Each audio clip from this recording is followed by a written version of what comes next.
койчу. Elhamdülillah men жашуулум. Анан кетейин. Бизге ким жардам берет? Аллах.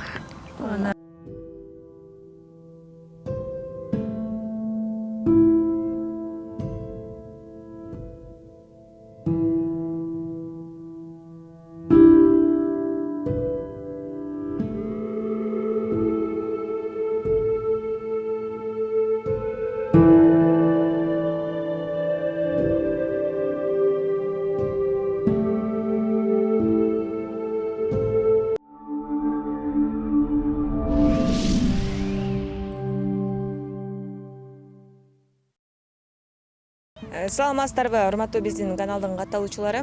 Азыркы тапта оору ушунчалык көбөйүп жатканда баардыгыбызды капа кылбай койбойт.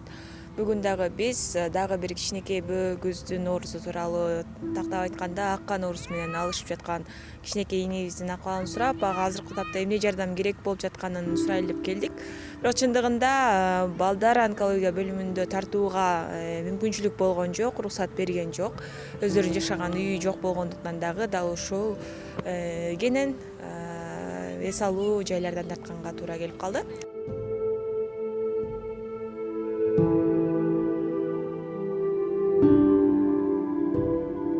Бүгүнкү каарманыбыз Жайлообеков Алинин апасы Асель айым менен баарлашууну баштадык. Саламатсызбы? Саламатчылык.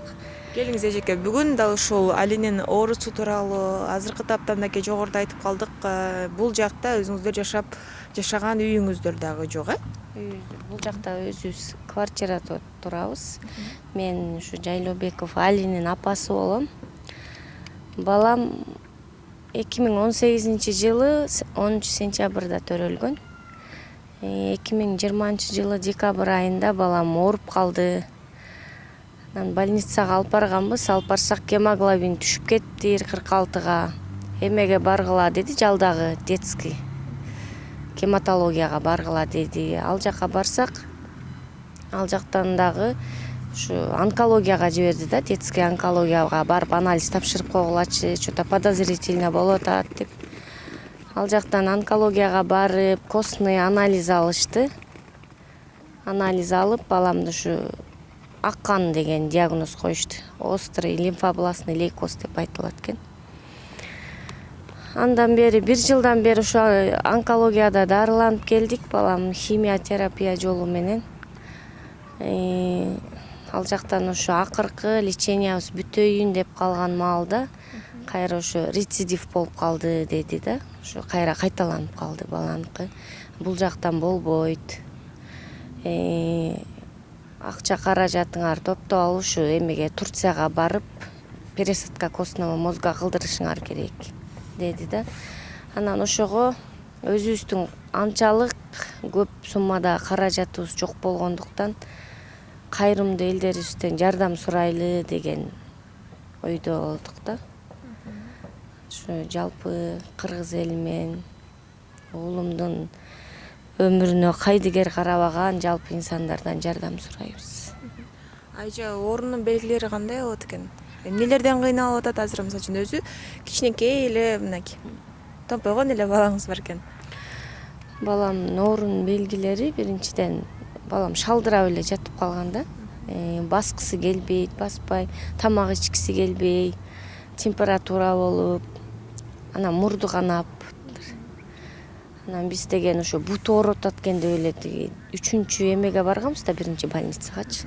Барсак ал жактан буту ооруп атат деп барсак, эме кылып берип коюшкан, жана гипстепчи. Гипстеп беришкен эле. Анан 15 күндөн кийин кайра келип гипсти алдырып кеткиле деген да.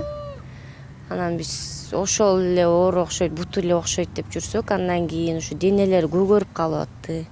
Денелери көгөргөндө биз ойлодук, баланын эмне болду, бир жерге урунуп алды деп ушинтип жүргөнбүз. Андан кийин ушу денелерине так пайда боло баштады, сып деп коет экен. Кызыл тактар пайда боло баштады. Анан ошондон кийин анан педиатрга барып, ошол жерден жанагындай эмеге барып, онкологияга түшүп калдык да, ошентипчи. Көбүнчө эмнелерден бала кыйналат экен? Мисалы үчүн бул оору боюнча биздин маалыматыбыз боюнча ген аркылуу дагы өтөт, муундан муунга деп укканбыз да. ошентип да айтып коюшат экен. Эми ген аркылуу дегенде биз жакта деле, жолдошум жакта деле сураштыра келсек андай жок экен да.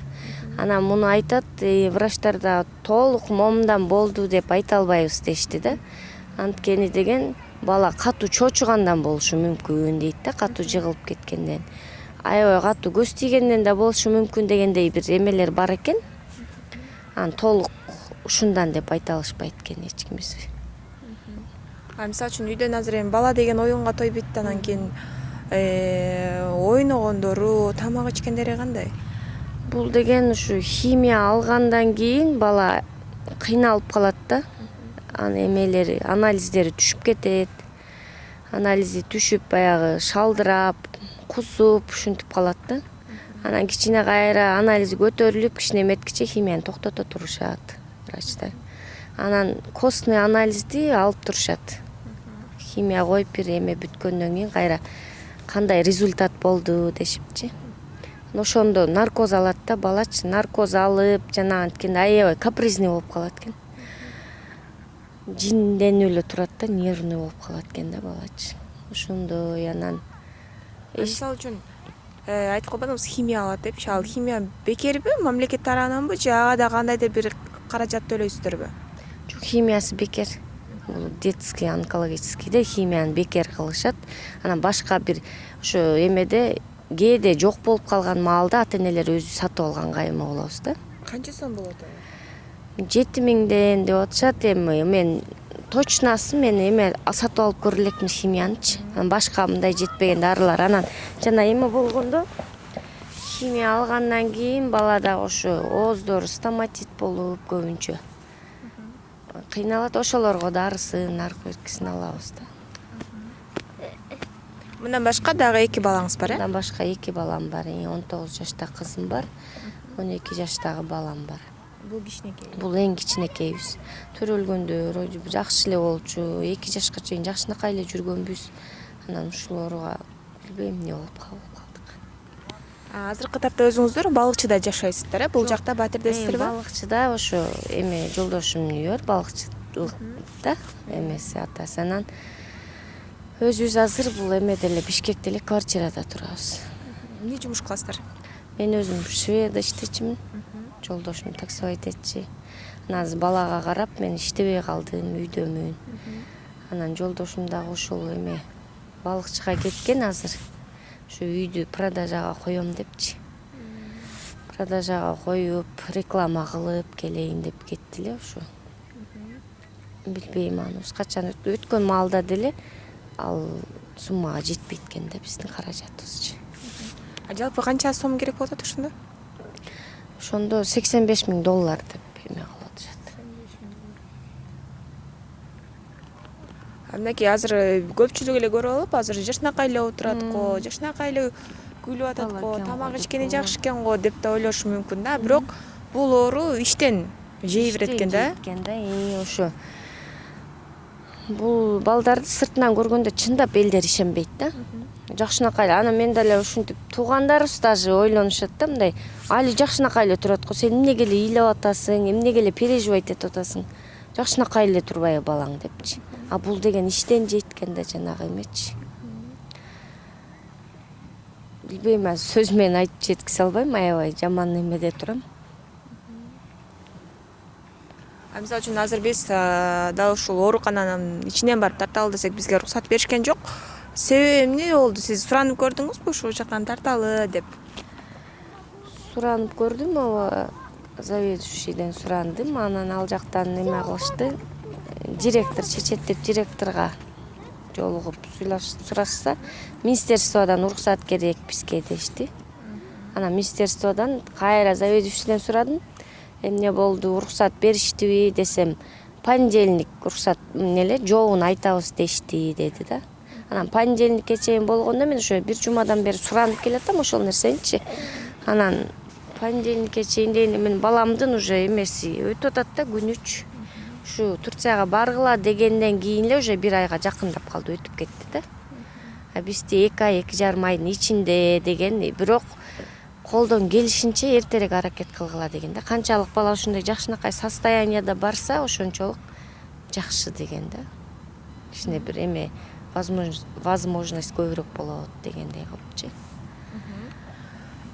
Анда сөзсүз түрдө дал ушул жалпы көрүп жаткан биздин элибиз дал ушул кичинекей Алинин ден соолугу үчүн кайдыгер карабай жардам берет деген ойдобуз. Анан Али, канчага чыктың?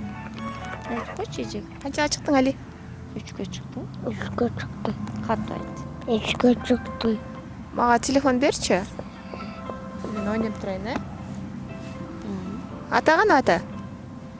Балыкчыга кетти, Каяка кетти атаң? Balıkçılar. Альхамдулиллах мен жакшы болом деп койчу. Айтып койчу. Elhamdülillah men жақсы болом. Анан кетейин. Бизге ким жардам берет? Allah. Анан